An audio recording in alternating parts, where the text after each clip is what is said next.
آگے شاد فرمایا ولی ابویہ لکل واحد منہما السدس مما ترک ان کان لہ ولد، اور میت کے ماں باپ کو ہر ایک کو اس کے ترکے سے چھٹا اگر میت کی اولاد ہو. ولی ابویہ میت کے والدین کے لیے، ماں باپ کے لیے، لکل واحد منہما والدین میں سے ہر ایک کو السدس چھٹا حصہ ہے، یعنی کل جائیداد کو 6 سے تقسیم کر دیں. مثال کے طور پر کل جائیداد 6 لاکھ ہے تو 1 لاکھ ماں کو مل جائے گا اور 1 لاکھ باپ کو مل جائے گا. مما ترکا جو کچھ اس نے چھوڑا اس میں سے چھٹا حصہ. ان کان لہو ولد، لیکن یہ مسئلہ اس وقت ہے جب میت کی اولاد ہو، مثلا بیٹا ہے یا بیٹی ہے یا اس سے زائد ہے. فَإِلَّمْ يَكُنْ لَهُ وَلَدٌ، پھر اگر میت کی اولاد نہ ہو، وَوَرِثَهُ أَبَوَاهُ، اور ماں باپ وہ چھوڑے، فَلِأُمِّهِ الثُّلُثُ، تو ماں کا تہائی حصہ ہے.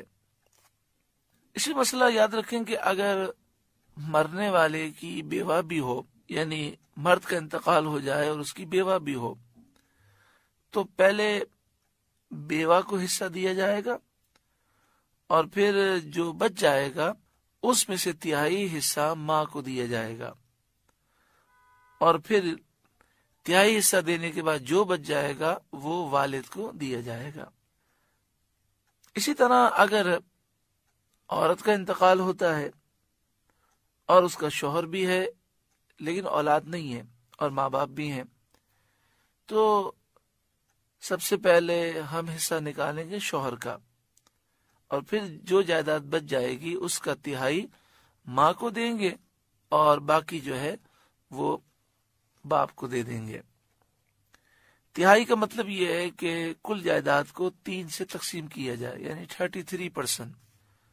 یہاں جو مسئلہ بیان ہوا کہ اولاد نہ ہو تو ماں کو تہائی ملے گا، لیکن یہ مسئلہ اس وقت ہے کہ اولاد بھی نہ ہو اور کئی بھائی بہن بھی نہ ہو.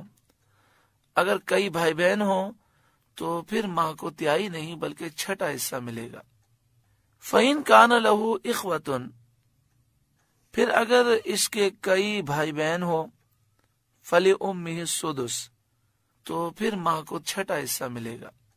کہ کل جائیداد کو 6 سے تقسیم کریں، جو جواب آئے گا وہ ماں کو دیا جائے گا. من بعد وصیت یوصی بہا او دین، بعد اس وصیت کے جو وہ کر گیا اور قرض کے بعد. اچھا، اگر بالفرض کئی بھائی بہن نہ ہوں، صرف ایک ہی بھائی ہو اس کا، یعنی مرنے والے کا جس کا انتقال ہوا اس کی اولاد نہیں لیکن صرف ایک ہی بھائی ہے، تو ماں کو تہائی ملے گا، ماں کا حصہ کم نہیں ہوگا. ہاں، ایک سے زائد ہیں تو پھر اس صورت میں ماں کا حصہ وہ تہائی کے بجائے چھٹا ہو جائے گا. آباؤکم و ابناؤکم لا تدرون ایہم اقرب لکم نفعا، تمہارے باپ اور تمہارے بیٹے تم کیا جانو کہ ان میں کون تمہارے زیادہ کام آئے گا.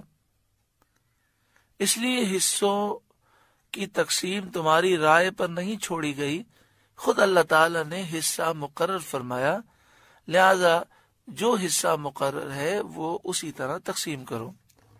فریضۃ من اللہ، یہ حصہ مقرر ہے اللہ کی طرف سے. ان اللہ کان علیما حکیما، بے شک اللہ علم والا حکمت والا ہے.